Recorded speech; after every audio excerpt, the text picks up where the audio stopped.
Hi guys, so in today's episode, we're going to be talking about Tiffany Valiante. Tiffany Valiante was 18 years old and she got a scholarship to play volleyball. And she had such a bright future ahead of her. She had so many things going for her. One night, Tiffany goes missing during a party. Later, Tiffany was found 4 miles away from the party and she was hit by a train. And it was stated that she committed suicide. However, as we look more into this case, it's going to become very clear that this could have been a cover-up. She could have been a victim of foul play. This was just something that Tiffany wouldn't do. Everybody that knew Tiffany knew that she would never commit suicide. So a little bit of background on Tiffany. She grew up in a happy, loving home. Her dad, Steven, and her mom, Diane, just loved Tiffany. And Tiffany grew up playing sports. She was super athletic. She was always very goal-driven. And one thing about Tiffany is that she just had the biggest smile on her face all the time. Even in her photos, it's just the biggest smile. She just had this energy about her. She radiated joy. And she was living with her parents at the time. So on Sunday, Tiffany and her parents head to her cousin's house for a graduation party. And her cousin's home is just a few steps away from their home. It's like just across the street, very close party. And the party was great. Everybody was having fun. Everything seemed normal. Tiffany seemed normal. She was actually having a lot of fun that night. She was playing volleyball and she was waiting for her friends to arrive to come hang out with her at this party. So at around 9:15 p.m., Tiffany ends up running back to her house. She left the party and went home. Not too shortly after, Diane, Tiffany's mom, gets a call from Tiffany's friend saying that, "I'm pulling up, can you come to your house?" Okay, sure. So Steven, Tiffany's father, is like, "Oh, hey, I'll come with you." So they both end up just walking a few steps to their home. And when they pulled up, they noticed that Tiffany's friend got out of a car and was screaming and yelling and pointing her finger at Tiffany, saying, "You used my credit card when I didn't let you. You used it without my permission." And Tiffany's going, "No, I didn't do that." Tiffany's mom was confused because this doesn't sound like something Tiffany would do. So she just believed Tiffany that she wouldn't do something like that. Then the friend gets back in her car and then she leaves. And that's when Tiffany told her mom, "Yeah, like I did use her credit card." "What do you mean you used her credit card? We raised you better than this. Like, you know not to do something like this. Like, if you need money, you could just ask us. Like, why are you using someone's credit card, you know?" This was just really unlike Tiffany, and her mom was just really disappointed. So Tiffany's mom went inside their house to go tell Steven about what Tiffany had done. So she goes in the house at 9:28 p.m. Very shortly after, Tiffany's mom and her dad walk out of the house and Tiffany is not in the driveway anymore. She's just nowhere to be found. At first, they thought maybe she walked to the party, but they couldn't find her and they asked everybody around, "Have you seen Tiffany? Like, do you know where she went?" And nobody's seen her. And the thing is Tiffany's 6'2" and she's very tall and athletic, so she's someone who's not hard to miss. And the walk between Tiffany's home and the party, there was about 20 to 30 cars. There was people walking up and down. It was a lively street because there was a party going on. So it's not like Tiffany was walking alone in some sketchy road. It was everybody she knew was there. So Tiffany's parents are walking up and down this street multiple times, trying to see if they can spot Tiffany, and she's nowhere to be found. At this point, they are starting to get more worried. So they are searching even further. They're going behind homes, they're looking in the trees, They're calling for her name. And this is when panic is starting to arise and people are starting to get worried. Another thing was that Tiffany was scared of the dark. So Tiffany walking around alone at night is something that she wouldn't do. So everybody, her friends and family, they're all texting and calling her like, where are you? Just answer me, please. Just let me know you're safe. Like, we're not mad at you. Just give us a heads up. We just care about you. So there's no response on Tiffany's end through her phone. And her father walks down the driveway of their home and notices something on the side of the road in the grass, 5 feet into the grass. Just right outside their home, he sees Tiffany's cell phone on the ground. Obviously, this was odd because anybody her age, as you know, is glued to their phone. Tiffany showered with her phone even. Her father knew that her phone was glued to her hand 24/7. So at this point, he felt that there was something really wrong. So at this point, Tiffany's parents both just had a feeling in their stomach that something was wrong. They both really wanted to remain hopeful. However, they just couldn't shake this feeling inside. A few hours into the search, Stephen, Tiffany's father, remembers that he has a deer camera set up.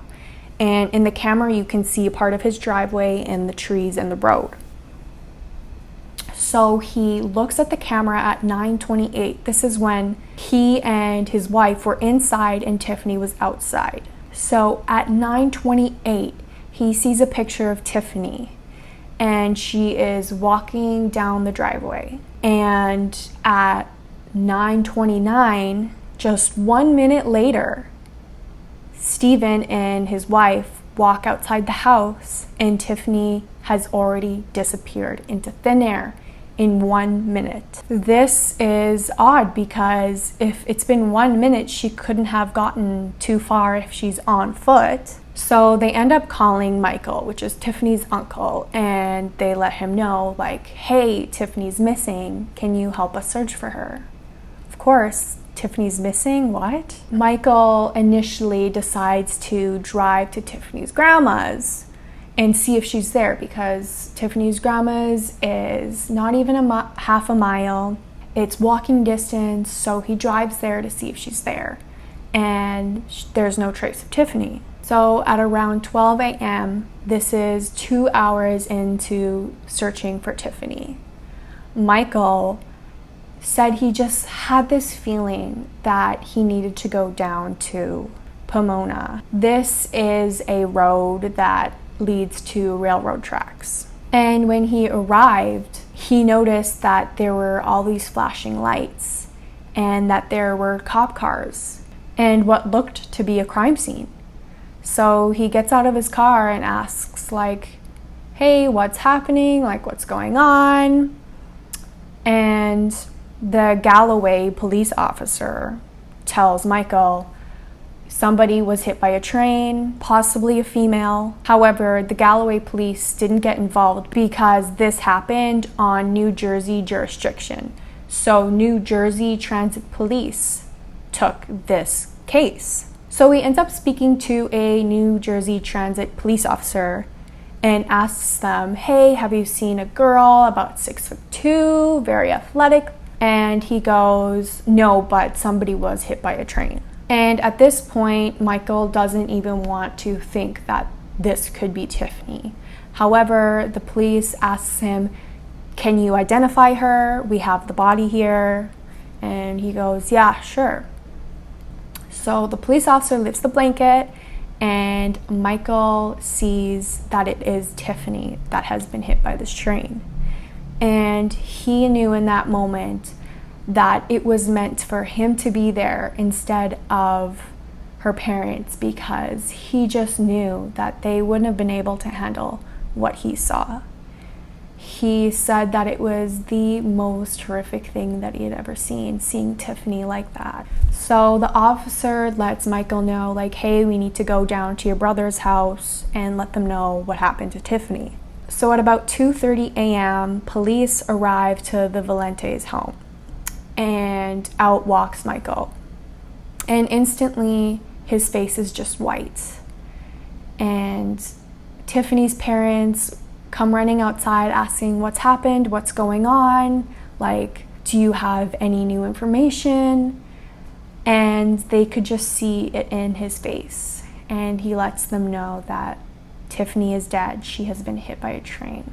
They were just immediately so heartbroken. They just couldn't believe this. Not only were they sad and heartbroken, but they were confused. Like, what do you mean she was hit by a train? Like, we were just at a party, you know, like this is just very odd. Who gets hit by a train just on a Sunday night, you know? So none of it made sense to them. They were completely in the dark. They don't know why or how or any details about why their daughter just got hit by a train. So the next day, Tiffany's family finds out that there's a paper written about Tiffany's death saying that Tiffany Valiante, at 18, died by being struck by a train, and the reason for this death was suicide. And her parents were shocked. What do you mean suicide? This is the first time we're hearing about this. How come the newspaper knows what happened to my daughter before we did?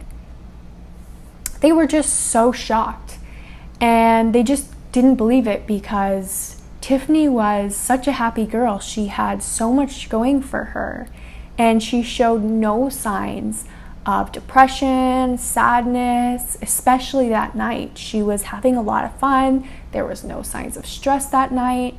They were just so confused and, quite frankly, mad because the police never told them this. The police never once asked Tiffany's parents about her mental state or interviewed anyone in her family about if she did commit suicide. They just ruled it as a suicide. And Tiffany's parents would have let police know, like, hey, like, she's got plans. She's excited for college. She's got her school clothes ready, all of her stuff packed. She has plans to hang out with friends tomorrow. She's going to play softball on Wednesday with her friends. Like, she had future plans. This was not a suicide. So everybody in Tiffany's family just instantly knew this wasn't suicide. Tiffany just wouldn't do this. It was only 24 hours after her death that she was pronounced dead by suicide. Only 24 hours. Like, what kind of investigation is that? And one thing to note is the New Jersey Transit Police are the police for the transit. Their specialty isn't homicide or suspicious deaths. So yeah, that's another part of this case. So their parents end up contacting a lawyer for help. And they let this lawyer know, like, my daughter didn't commit suicide. We need your help. And this lawyer instantly felt like, I just can't say no to these parents. Like, seeing the look in their eye, he knew he had to help them. And he thought to himself, I'm gonna look through her files and I'm gonna have to tell these parents that their daughter committed suicide. But he wanted to do anything he could to help them and to ease their mind. However, Paul, the lawyer, once he started looking into those files, he soon realized, I'm not gonna have to tell these parents that their daughter committed suicide. Something's going on here. So Paul found out that the night Tiffany died, that she was walking along a really long stretch of railroad track, and it was really dark. There's no lights. So if you picture a railroad track and there's just trees on either side and it's pitch black, it's just the middle of nowhere. And for somebody who's known to be scared of the dark, I couldn't think of a scarier place to be. I'm not that scared of the dark, but the last thing I would want is to be alone in the middle of the night in trees at a railroad track without a flashlight, without my phone, not being able to see anything. That honestly sounds horrific. I wouldn't even go down there with people and a flashlight. So instantly he felt, this is weird. He found that the impact of Tiffany and the train was on the lower left side of the train. and he found that there were 2 engineers that were on board that night, 1 senior and 1 student. And they both signed reports saying that they saw Tiffany jump in front of the train when this happened. However, 6 days later, when they're put under oath, the senior engineer says that he actually never saw Tiffany. He had his back turned even when they hit her. And the student also now is saying that he never saw Tiffany until he was on top of her. The train was on top of her. And then 10 days later, when they're put under oath again, the student is now saying that he saw something half a mile away. And then he saw something a quarter mile away. And then he sees a person jump in front of the train and debris everywhere. So now officially the only eyewitness is the student, and he has variations of what he saw that night. So Paul ends up calling a private investigator to help him with this case. So according to reports, the incident happened at mile 45 on the railroad track.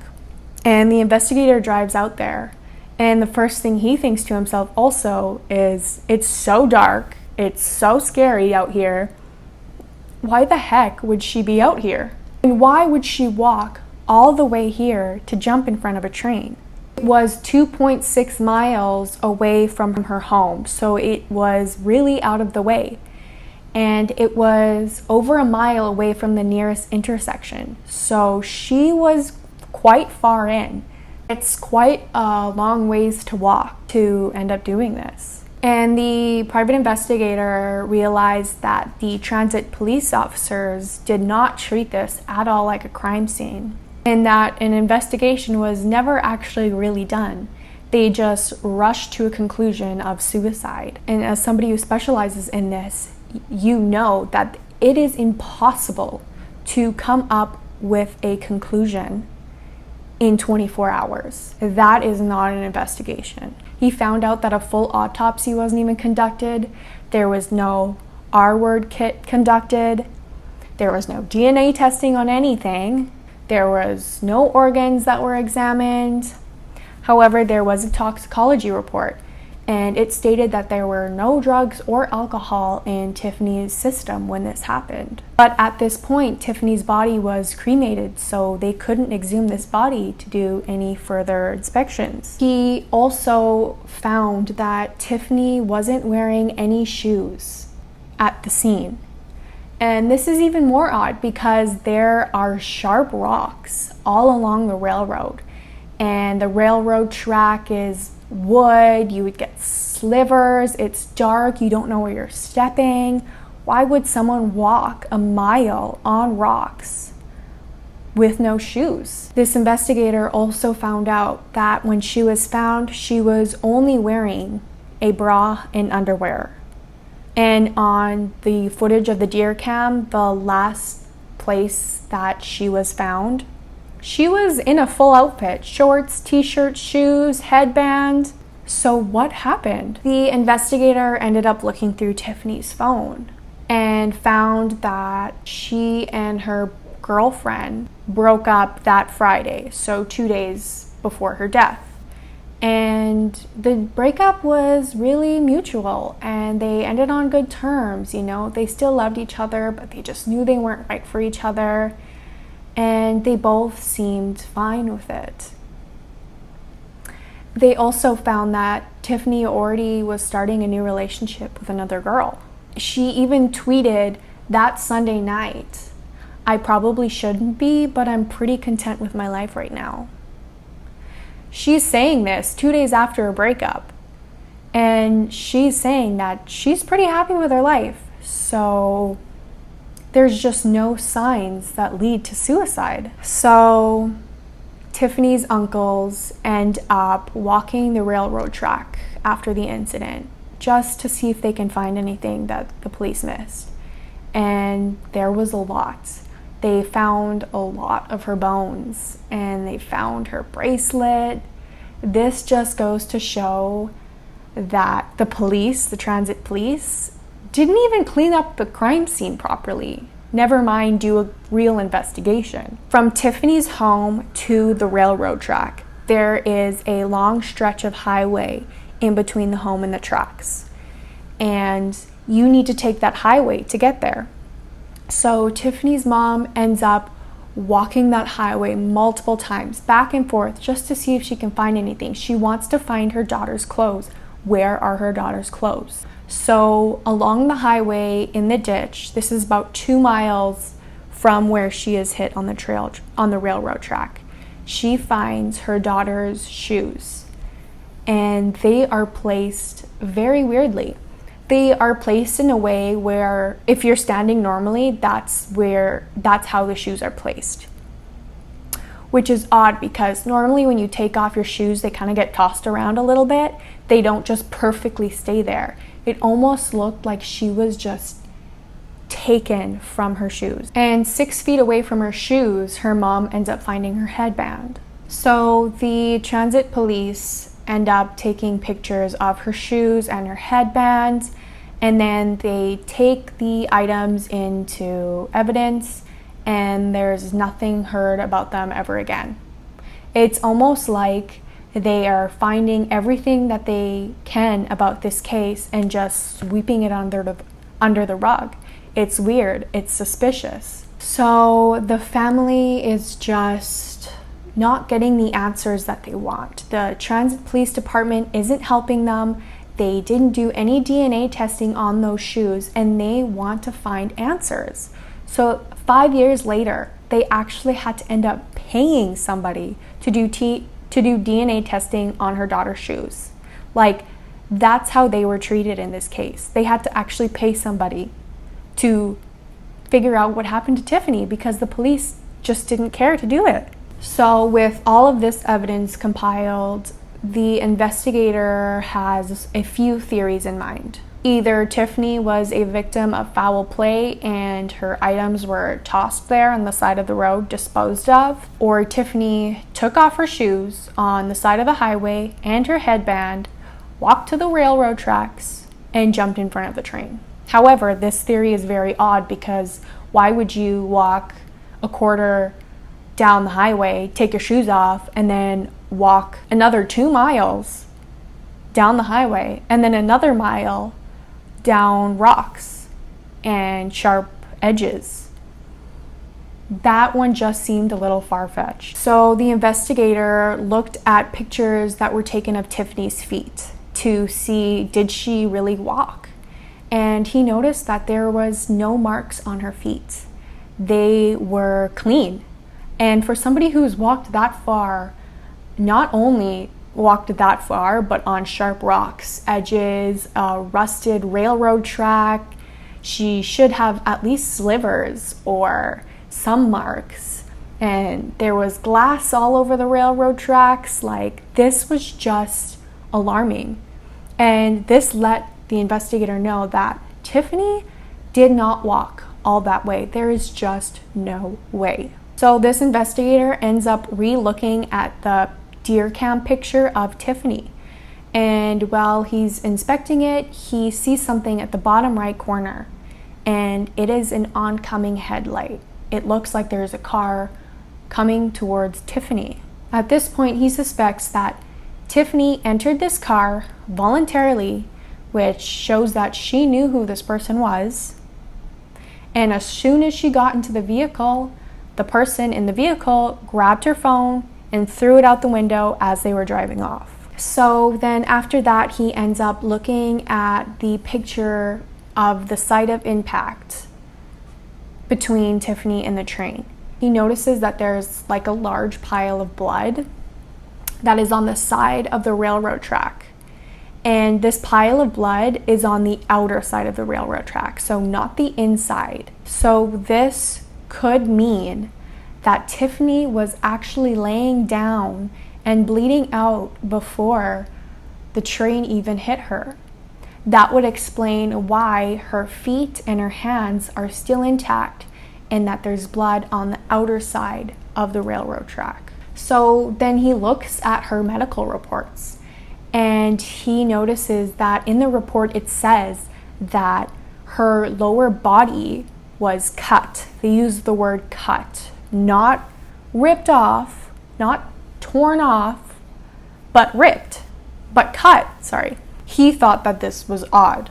So at this point, he thinks that Tiffany got in the car with someone she knew, something happened, she was killed, placed on the railroad tracks, bled out, and got hit by the train. And that was their way of getting rid of Tiffany's body, was through her getting hit by this train. So the investigators end up putting out an anonymous hotline for anybody that knows anything about what happened to Tiffany. And they end up getting this call from a guy that worked at the convenience store. And he said, hey, I overheard 3 of my employees talking about Tiffany's death. So he goes into the police station and he talks to the detective and he lets them know, I overheard them talking and they said, yeah, the Tiffany Valiante case was a homicide, and that this is something that the boys overheard. And one of the 3 boys was actually at that cousin's party that night. And he said that there was some sort of argument going on, which makes sense because there was an argument between Tiffany and her friend about the credit card, and that Tiffany got in the car with someone she knew, and it was 2 females and 1 male. They took her to the train tracks, took all of her clothes off, held her at gunpoint, and humiliated her. So the prosecutors end up investigating these 3 boys and asking them, hey, have you heard anything about Tiffany? Have you heard any rumors? Do you know any information? It was very chill. It wasn't, oh, we got a tip from somebody. It was just hey, have you heard anything? They're not being grilled. And every single boy ends up saying, never heard a thing. I have no idea. I haven't heard anybody talk about the case after. They are acting like they almost know pretty much nothing about this case and that they didn't even hear one single rumor. Okay? If somebody your age dies suspiciously, I'm sure there's going to be more talk than absolutely nothing. So they couldn't get through to these 3 boys, and they interview some of Tiffany's friends, and it's almost like they kind of played into the whole suicide story. One of her friends even said, yeah, Tiffany was sad. She was depressed. Even though she seemed really happy, I really knew her, and deep down she was sad. So I could see it being suicide. This was just weird to me because it seems like this town knows something, except everybody is covering somebody up. There is something going on here. So in 2018, the medical examining office ends up re-examining Tiffany's case, and they continue with the suicide theory. There's not much else that investigators can do. And it's widely believed that a lot of people know what happened to Tiffany, yet no one's stepping up, no one's saying anything. It's just so sad because she had such a bright future ahead of her, and her parents are just so heartbroken. But yeah, so sadly, this is where this case ends. There is nothing else that has come through. Hopefully, maybe one day somebody will say something, but that's it for today's case. So thank you for watching. Subscribe if you'd like, and bye.